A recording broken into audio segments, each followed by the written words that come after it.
dirawat, ya. Kondisi yang sudah baik tadi terus dirawat, dipertahankan untuk betul-betul tetap rapi. Kemudian rajin adalah karakter di mana kita bisa terus continuous improvement. Terus continuous improvement agar apa? Perubahan yang sudah kita buat itu menjadi kultur atau budaya. Ya, singkat cerita ini 5R. Oke. Tapi sejauh ini teman-teman, Bapak Ibu sekalian masih apakah menangkap atau ada hal baru dari 5R yang disampaikan tadi barusan, budaya kerja, itu pembuka untuk kita berbicara soal K3 nantinya. Sama, K3 merupakan ilmu terapan juga, ya, yang bisa diterapkan di segala lini. Jadi nanti bisa kita lihat, yaitu dasar-dasar K3, setiap dasar-dasar K3, setiap prinsipnya di tempat A, tempat B, dan tempat C itu bagaimana penerapannya, nanti coba sama-sama kita lihat. Nah, goal daripada saya menyampaikan dasar-dasar atau materi dasar K3 ini, itu adalah bagaimana nanti secara sederhana kita mulai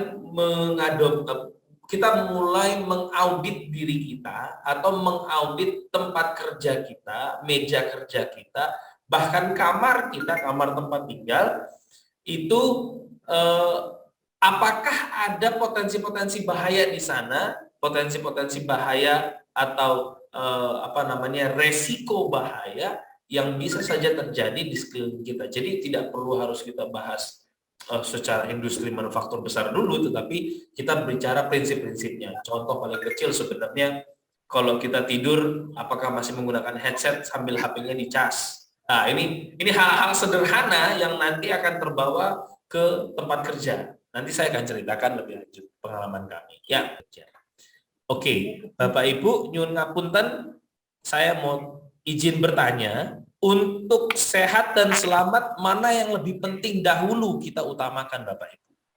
Coba kita sedikit interaksi, kita ngobrol-ngobrol. Kalau antara di K3 itu ada, K3 adalah keselamatan dan kesehatan kerja. Nah, antara sehat dan selamat, mana yang lebih dahulu kita pilih, Bapak Ibu? Mana yang kita utamakan? Selamat ya, Pak. Selamat, Selamat dulu, Pak. Selamat. Ibu Ira bilang selamat. Ibu Saputri juga bilang selamat. Bapak-bapak yang lain bilangnya apa? Selamat. Selamat. Baik. Betul. Jadi begini Bapak-bapak, jawabannya benar selamat. Ya, ada dua jawaban. Satu jawaban menarik, yang satu jawaban serius. Jawaban menarik adalah kenapa harus selamat? Karena yang sampai di bulan pertama kali adalah Neil Armstrong. Benar ya? Yang sampai di bulan pertama kali adalah Neil Armstrong. Benar ya, Mas, Mbak, Bapak, Ibu sekalian. Nah, pertanyaan saya yang kedua, yang membawa Neil Armstrong ke bulan siapa?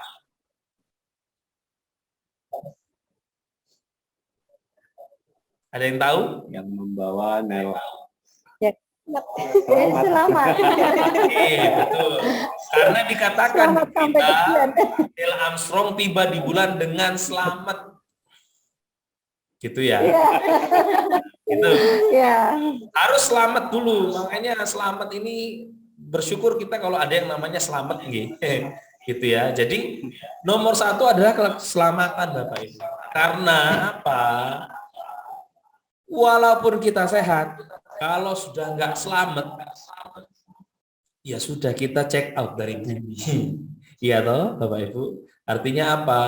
Kita sudah tidak ada di muka bumi lagi. Artinya kita berpulang. Kan gitu.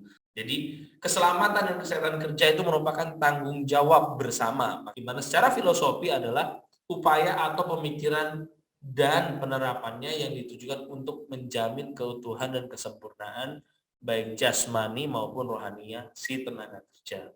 Tidak hanya itu, upaya-upaya ini ditujukan juga untuk menyelamatkan agar terjauh dari resiko bahaya untuk aset, bukan hanya manusia. Manusia nomor satu, baik rohani maupun jasmaninya, tetap sehat dan selamat. tetapi secara aset fisik maupun produktivitas perusahaan pun harus dijaga. Makanya K3 ini ditujukan untuk semua aspek. Ya, secara keilmuan, K3 merupakan ilmu pengetahuan dan penerapannya dalam upaya mencegah kecelakaan, ya kebakaran. Jangan sampai kita terlalu heboh, ya. Jangan sampai kita terlalu mengesampingkan K3, kita sudah capek-capek membangun aset, membangun perusahaan, membangun sekolah, membangun rumah, membangun segala sesuatu yang ada, tetapi karena keteledoran atau ketidaktelitian yang dilakukan oleh 1-2 orang bisa mengakibat hancur semuanya, apalagi amit-amit jangan sampai terjadi hilangnya nyawa. Gitu ya. Itu tujuannya dari K3, itu pengertiannya dari ilmu pengetahuan K3.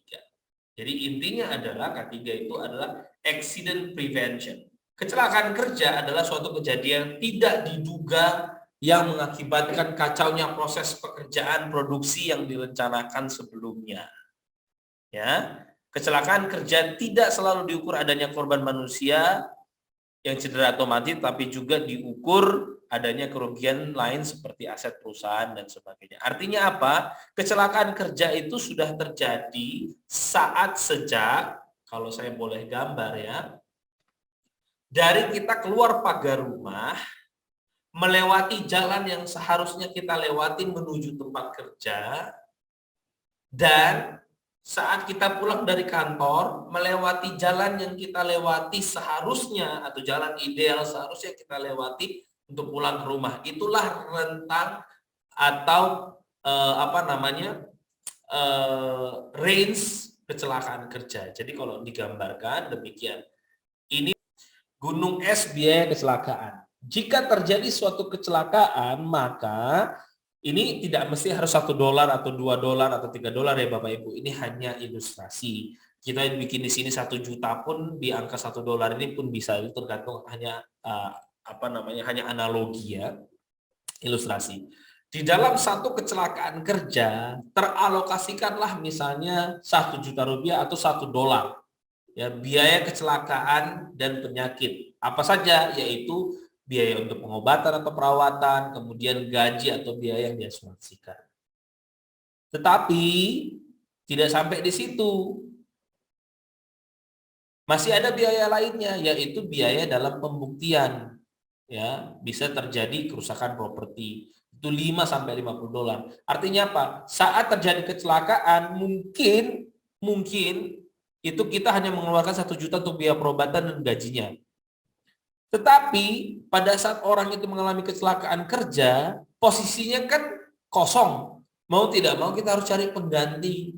Mau tidak mau kita harus rekrut tambahan.